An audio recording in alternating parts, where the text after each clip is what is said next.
नमो तस् भगवतो अरहतो सम्मा सम्बुद्धस्स। नमो तस् भगवतो अरहतो सम्मा सम्बुद्धस्स। नमो तस् भगवतो अरहतो सम्मा सम्बुद्धस्स।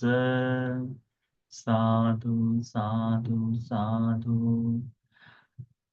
हमारे परम पूज्य कल्याण मित्र गुरुबंटी जी को सादर प्रणाम। साधु साधु साधु। श्रद्धावान उपासक उपासिकागण, भगवान बुद्ध जी का धर्म बहुत ही आश्चर्यजनक है, विस्मित है। दुष्प्रज्ञ के लिए, बोध करने के लिए कठिन है, परंतु प्रज्ञावान के लिए धर्म को समझ पाना, जान जाना वह आसान है। इसीलिए बुद्ध के शासन में प्रज्ञावान मनुष्य, प्रज्ञावान देवगण भगवान की शरण में गए। शरण में जाकर भगवान बुद्ध जी के धर्म को सुनकर उसके अनुसार आचरण करते हुए, जीवन बिताते हुए उन्होंने इस श्री सद्धर्म को बोध करके श्रोतापन्न फल से आरंभित होकर अरहंत फल तक चलने वाले निर्वाण के मार्ग को, या फिर संपूर्ण निर्वाण को अर्हत होने के बाद साक्षात्कार किया। तो इस प्रज्ञा से बोध किए जाने वाले धर्म के लिए भगवान बुद्ध जी ने बड़े सुंदर सुंदर तरीके से उपदेशित दिया हुआ धर्म है। भगवान के इस बुद्ध शासन को नौ अंगों का, नवांग शास्त्रा का शासन कहते हैं। 9 अंगों से युक्त। तो धर्म को उपदेशित करने के अलग अलग तरीके हैं। उसमें से गाथाएं जो होती हैं, वेदल जो होता है, गाथा यानी गाथाओं के स्वरूप में, कि एक गाथा खाकर दिया हुआ उपदेश, तो उसे कहते हैं गाथाओं में उपदेश देना। वेदल का अर्थ होता है प्रश्न, पूछे हुए प्रश्न का उत्तर देना। तो इस सगात वर्ग में, संयुक्त निकाय की प्रथम पुस्तिका में, ये जो पहला ही वर्ग है उसमें देवताओं द्वारा पूछे हुए प्रश्नों के उत्तर दिए हैं। तो आज हम लोग संयुक्त निकाय के 5वें संयुक्त निकाय के पहले भाग में से 5वां सूत्र अभ्यास करेंगे। कति छिंद सूत्र। किसको भेदना चाहिए, किसको खत्म करना चाहिए, इस बारे में उपदेशित किया हुआ। किसे काटना चाहिए करके, तो उसके बारे में उपदेशित किया हुआ सूत्र है। सूत्र है सावथि निदानम। संयुक्त निकाय में वह पूर्णतः आरंभ से लेकर के, ऐसा मैंने सुना, भगवान यहाँ थे, या इस तरह से, वह संपूर्ण नहीं। सारे सूत्र एक एक तरह से आते हैं कि जैसे सावथि निदान कहे तो भगवान श्रावस्ती में विराजमान थे। विराजमान रहते समय किसी देवता ने उस संपूर्ण जेतवन को आलोकित किया। आलोकित कर भगवान के पास आए। आकर भगवान को नमन कर एक और खड़े हो गए। एक और खड़े हुए देवता ने भगवान को इस तरह से प्रश्न पूछा, तो उसे कहते सावथ्य निदान, यानी श्रावस्ती में यह घटना घटित हुई है। श्रावस्ती में जेतवनाराम में। तो सावथ्य निदान श्रावस्ती में, जेतवन में हुई। एकमंतं ठिताकोसा देवता भगवतो संति के इमं गाथं अभासी। एक और खड़े हुए इन देवता ने भगवान बुद्ध जी को इस तरह से गाथाओं में पूछा। क्या कहते हैं?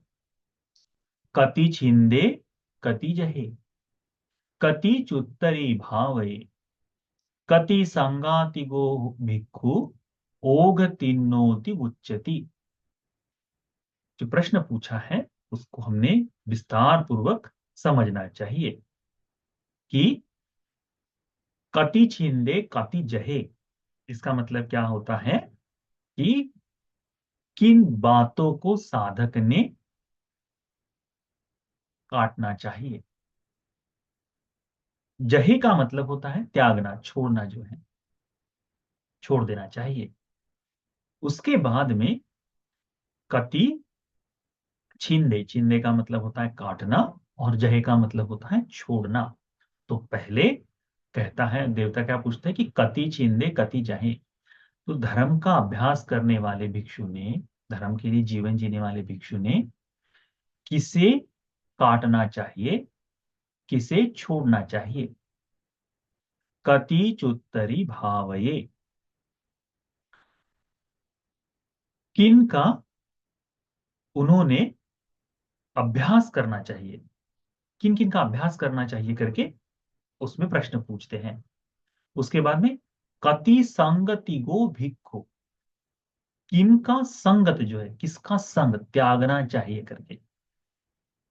एक है अभ्यास किस चीज का करना चाहिए, और है किसका संगत, किसकी संगति को छोड़ देना चाहिए।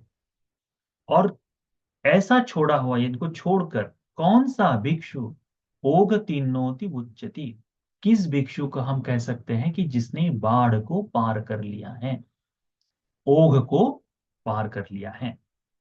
अभी यदि कोई यदि इतना कहे भगवान के सामने, देखो कितना सुंदर है कि यदि हमसे कोई पूछे कि हमें क्या काटना चाहिए, क्या छोड़ना चाहिए, किसका अभ्यास करना चाहिए, तो हमें उस बारे में कोई अर्थ नहीं समझ में आता। गूढ़ में, गूढ़ता में बातचीत हुई ऐसा लगेगा, हाँ कोई इनकी अलग से भाषा है ऐसा लगेगा। इसीलिए ये जो है कि मन के भाव को समझने के लिए, धर्म के बोध को समझने के लिए प्रज्ञा, ये इसीलिए आवश्यक होती है। प्रज्ञावान लोग छोटी सी बात का अर्थ समझ लेते हैं। ये जो जिस तरह से प्रश्न पूछे गए, इसमें कोई ऐसे विशेष नाम मात्र से नहीं कहा कि भगवान की भिक्षु ने ये वाली चीजें इनको छोड़ना चाहिए क्या, क्या इन चीजों को, उन्होंने केवल पूछा कि किसे छोड़ देना चाहिए, किसे काट देना चाहिए करके, किसका अभ्यास करना चाहिए, और किनको छोड़ देने की, जिसकी संगति, जिनका समूह जो है, इनका इकट्ठा, ये इनको इकट्ठा किसे छोड़ देना चाहिए। किस भिक्षु को हम कह सकते हैं कि जो बाढ़ को पार कर कर गया है, जो नदी के जो प्रवाह है उसको पार कर गया है, यानी इस संसार रूपी बाढ़ से, जन्म मरण, जन्म जरा व्याधि मरण से पुनः पुनः बार बार जन्म लेते हुए मरते हुए जो आ रहे हैं, इस बाढ़ को कहते हैं, इस संसरण को कहते हैं संसार का ओघ, संसार की बाढ़। तो इसको किस भिक्षु को कह सकते हैं कि वो परे चले गया है? भगवान बड़े सुंदर उत्तर देते हैं। ये प्रश्न किस तरह से पूछते हैं उसको भी एक बार थोड़ा ध्यान दे दो।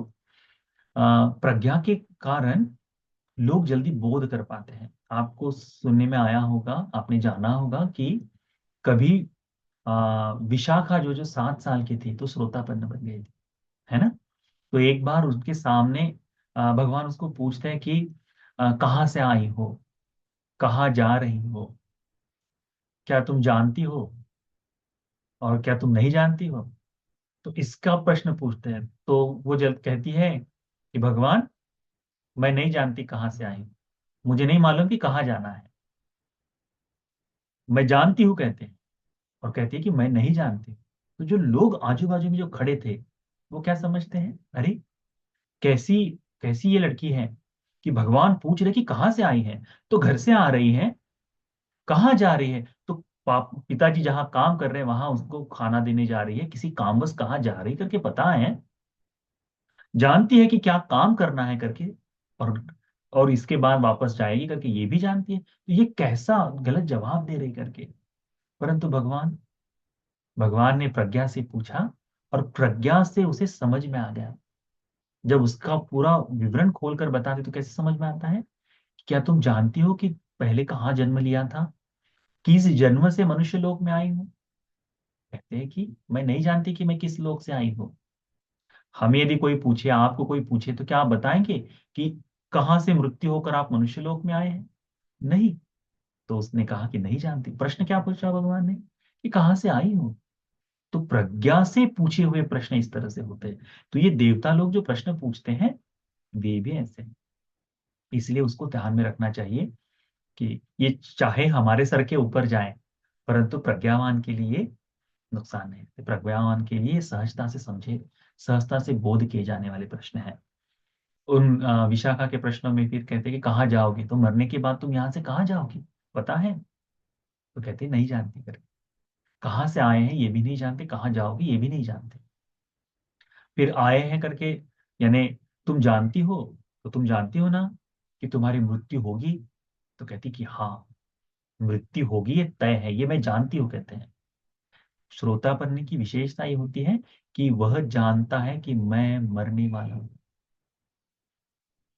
हम भूल जाते हैं, ऐसा है।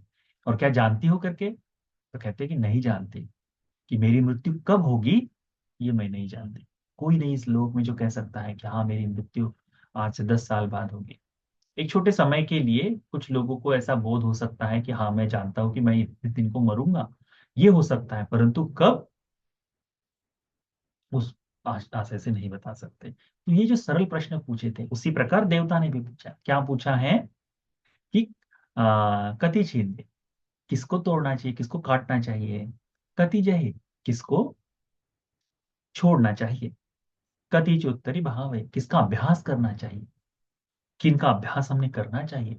कति संगति को भी, किसकी संगति को त्यागना चाहिए? और ओगति नोति उच्चति, ऐसा कौन सा भिक्षु है जिसे आप कह सकते हो कि बाढ़ से पार चले गया हो? भगवान उसका उत्तर देते, कहते हैं पंच छिंदे, 5 चीजों को काटना चाहिए। पंच जहे, 5 चीजों को छोड़ देना चाहिए। 5 चीजों को काटना चाहिए और 5 चीजों को छोड़ देना चाहिए। पंचचुत्तरी भाव है, 5 चीजों का अभ्यास करना चाहिए, 5 चीजों के लिए अभ्यस्त होना चाहिए। पंच संगति को भी, इन 5 चीजों को त्यागा हुआ भिक्षु ही ओगति नोति उच्चति, वह बाढ़ को पार कर गया है, ऐसा समझा जाएगा, है ना? तो भगवान क्या कहते हैं उसके लिए, उसका अर्थ समझाते हैं भगवान कि 5 चीजों का, उसने उन 5 चीजों को काटना चाहिए। तो ये कौन सी 5 चीजें जिनको काटना चाहिए? तो उसे कहते हैं ओरम भाग्य संयोजन। कौन से है ये अवरभाग्य जो संयोजन है? वो ओरम भाग्य संयोजन कैसे कहते हैं? तो सत्काय दिट्ठी संयोजन जो बांध के रखते हैं ना हमें जन्म जन्मों के लिए, वह सत्काय दिट्ठी, विचिकिच्छा, शीलवत परामर्श, कामच्छंद और व्यापाद, ये 5 जो है, यह ओरम भाग्य संयोजन है।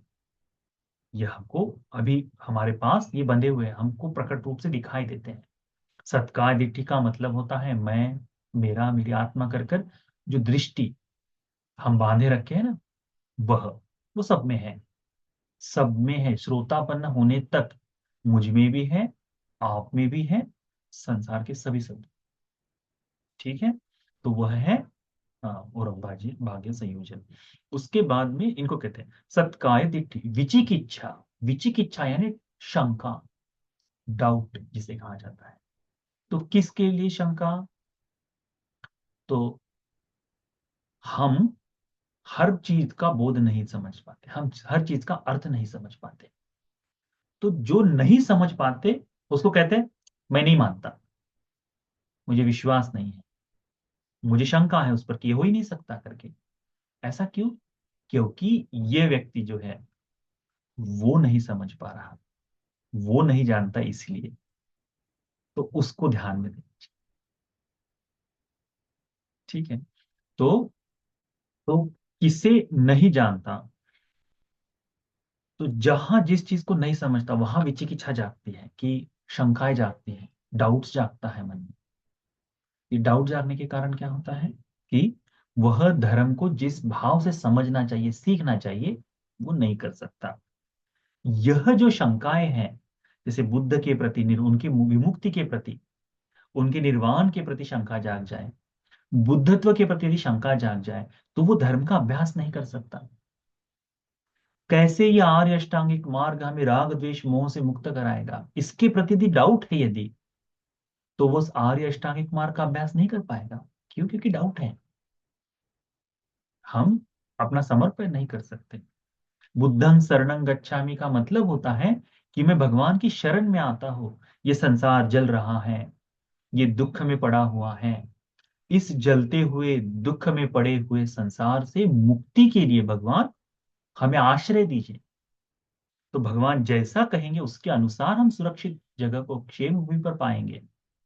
इसके लिए वो शरण है, शरण मांग रहे हैं। तो यदि शंका है भगवान के प्रति कि भगवान कैसे अरहंत है करके, तो वह शरण मांग पाएगा क्या? नहीं। तो ये जो डाउट है, शंकाएं जो है, इन्हें कहते हैं विचिकित्सा। शीलबत परामाश, अपने ही मन से मैं मुक्ति को इस तरह से समझता हो, जैसे एक साधारण तौर पर देख लिया जाए तो शील को भी, पंचशील हो या उसको भी, तो अर्थ का अनर्थ करते हुए यदि कोई उसका अभ्यास करता है तो वो परामास की तरह हो जाए। जैसे कोशिश की थी देवदत्त ने कि भगवान को कहने की कि भगवान ये 5 चीजें भिक्षुओं के लिए अनिवार्य कर दीजिए। कौन सी 5? कि सब लोग आ, निर्मांशिक रहेंगे या फिर वेजिटेरियन ही रहेंगे करके। भिक्षुओं ने मांस खाना मना है। भगवान ने कहा दो दान, जैसा दान में दे वैसा होना चाहिए, उसके लिए बंधन नहीं लगा सकते। कहा कि सब भिक्षु 500 कुली की पहनना चाहिए, फटे हुए वस्त्रों, कोई फेंके हुए वस्त्रों कोई पहनना चाहिए। भगवान ने कहा नहीं, यदि गृहस्थ दान देता है तो इन वस्त्रों को पहनने के लिए मैं अवसर देता हूँ। फिर कहा कि भिक्षु ने जंगल में ही रहना चाहिए। भगवान ने कहा कि नहीं, यदि कोई देना चाहता है तो इस तरह से वो अलग अलग कारणों से याचना करते रहा। तो उससे मुक्ति मिलेगी। कोई यदि केवल निर्मांसिक है, मांस नहीं खाता, इससे मुक्ति मिलेगी, ये मुक्ति का साधन है, ऐसा भाव रखना, वो सीलबत परामर्श में आता है। जानते हैं कि नहीं मिलती, परंतु इस दृढ़ निश्चय से कि अरे कोई यदि वेजिटेरियन है तो वो मुक्ति के मार्ग पर चल रहा है। मुक्ति के मार्ग पर चल रहा है, वो धर्म से वो अलग बात है, वो खा रहा है नहीं खा रहा, उससे भोजन से मुक्ति का कोई संबंध नहीं, मोक्ष का कोई संबंध नहीं। भोजन तो केवल इस शरीर के यापन के लिए, इस शरीर की काया को चलाने के लिए है। परंतु जो दृष्टि बांध के रखते हैं उसे कहते हैं सीलबत परामास। इसको काटना चाहिए। उसके बाद में काम छंद, भोगने की इच्छा जो है, छंद जो वो है, व्यापाद द्वेष जो है, क्रोध आना, इसको, ये 5 अवरभाग्य संयोजन, औरम संयोजन है, इनको काटना चाहिए। इनको काट कर समाप्त किया जाता है। इनको काटने से क्या होगा कि इनको 5 चीजों को काटना चाहिए करके, पहला प्रश्न का उत्तर। दूसरा है किसे त्यागना चाहिए, किसे छोड़ना चाहिए। किसे छोड़ना चाहिए कि जहे का मतलब छोड़ना, तो किसे छोड़ना चाहिए, तो भगवान कहते हैं कि जो अवर भाग्य संयोजन है, ऊपर वाले संयोजन, ये जो 5 संयोजन है, ये हमको इस संसार में बांधे रखते हैं। जिनके ये 5 ये हो जाए, 5 यानी पहले 3 सत्कार दिट्ठी वगैरह से खत्म हो जाए तो श्रोतापन्न हो जाता है। कामचंद व्यापाद के क्षीण हो जाने से अनागामी फल तक प्राप्त हो जाता है। तो उसके पास मनुष्य लोक में बंधे रहने के लिए केवल बचे रहते हैं कौन से भाव, कौन से धर्म बचे रहते हैं कि जो संसार में बांध के रखे उसे। तो वो कौन से हैं कि अनागामी होने के बाद भी वो मुक्त नहीं हुआ है, तो वो ये है कि रूप राग, अरूप राग, मान, औद्धत्य औद्धत्य कुकुच्च यानी चंचलता जो है वो उस भाव में, अविद्या, ये जो चीजें हैं, और भाग्य संयोजन जिसे कहते हैं, ऊपरी जो संयोजन कहते हैं, वे कायम रहते हैं। तो इनको छोड़ना चाहिए, इनको से बाहर निकलना चाहिए। तो रूप राग, इस शरीर के प्रति, इस रूप के प्रति जो राग है, लालसा है, इच्छा है, इस राग को छोड़ना चाहिए। अरूप राग, अरूप राग में जैसे देवताओं में रूप दिखाई नहीं देता, तो ऐसे राग, ऐसे के प्रति जो राग है, तृष्णा है, इस तृष्णा को छोड़ना चाहिए। मान, मान का मतलब अहंकार जिसे हम कहते हैं, अहंकार यह और भाग्य संयोजन है। इस कारण से बोध में, मुक्ति में बाधा ही उत्पन्न होती है। अहंकार कभी अच्छा नहीं होता, तो अहंकार, मान को छोड़ देना चाहिए, है ना। उसके बाद में उद्धच जो है कि चंचलता जो आती है, मन को अ, यानी एक जगह पर स्थिर ना हो पाना है, धर्म में भी एक जगह पर स्थिर ना हो पाना जो है, वैसा भाव त्यागना चाहिए। और अविद्या, अविद्या का अविद्या को छोड़ना चाहिए, विद्या को धारण करना चाहिए। तो इन 5 ऊर्ध्वगामी अवर्भाग्य संयोजनों को छोड़ने का प्रयास करना चाहिए, इनको छोड़ना चाहिए। तो पहले 5 को काटना चाहिए, वो अपने शरीर से जुड़े हैं, बने हुए हैं, इनको छोड़ना चाहिए, अपने मन से निकाल देना चाहिए। उसके बाद कहते हैं कि 5 अ, ये जो श्रद्धा, वीर्य, प्रज्ञा, सती, समाधि और प्रज्ञा, ये जो पांच इंद्रिय जो हैं, इन पांच इंद्रियों का अभ्यास करना चाहिए। कौन कौन से? श्रद्धा, वीर्य, सती, समाधि, प्रज्ञा। ये पांच इंद्रिय है। ये कैसे इंद्रिय है? हमारे जैसे आंख, कान, नाक, जिह्वा और ये शरीर, ये जो पंच इंद्रिय जो है हमारे शरीर के, वैसे ही धर्म के इंद्रिय जो है, कि धर्म के बोध के लिए आंख से रूप को पहचाना जा सकता है, कान से सुन सकते हैं, उसकी पहचान हो सकती है, उसको जाना जा सकता है, जिह्वा से रस पता चलता है ना, नासिका से गंध सुगंध जानते हैं, शरीर से स्पर्श को पहचाना जा सकता है, स्पर्श की अनुभूति। उसी तरह से इन श्रद्धा, वीर्य, सती, समाधि, प्रज्ञा से धर्म को बोध किया जा सकता है। कोई व्यक्ति की मुक्ति किस पर निर्भर करती है? ये इन पांच चीजों पर निर्भर करती है, कि श्रद्धा है उसमें कैसी है, कितने कितने प्रतिशत है, उसका वीर्य कैसा है, अभ्यास, धर्म का अभ्यास कैसा है, उसकी स्मृति कैसी है, समाधि कैसी है, प्रज्ञा कैसी है, इसके ऊपर। तो इनका अभ्यास करना चाहिए कहते हैं। इनका अभ्यास करते हुए इनका अभ्यास करते हुए ये जो काम छंद, व्यापाद, थीन मिद्द, उद्धच कुक्कुच और विचिकिच्छा है, इनका जो समूह है, इन समूह को, इसके संग को छोड़ना चाहिए। इनका इनका समूह जो है, इससे परे चले जाना चाहिए। ठीक है, इनका त्याग करना चाहिए। कौन कौन से? तो काम छंद, भोगने की तंद्रा जो है वो, व्यापाद है, गुस्से का जो स्वभाव है उससे, तीन अमित, आलस्य को छोड़ त्यागना चाहिए, चंचलता को, एक जगह मन को स्थिर न कर पाने का स्वभाव जो है, धर्म में भी क्यों ना हो, कि निरंतर धर्म में धर्म बुद्ध की वाणी सीखते हुए, इसका ऐसा है तो मैं नहीं नहीं नहीं, उसने वैसा बताया तो मैं वो उस तरह से देखूंगा, वो नहीं नहीं नहीं नहीं, वैसा नहीं, ये ऐसा ही है, उस तरह से भिन्न भिन्न तरीके से एक ही शब्द को अलग अलग करते हुए चलते समय हो सकता है कि वो इसी में बंध जाए, उसका बोध न कर पाए।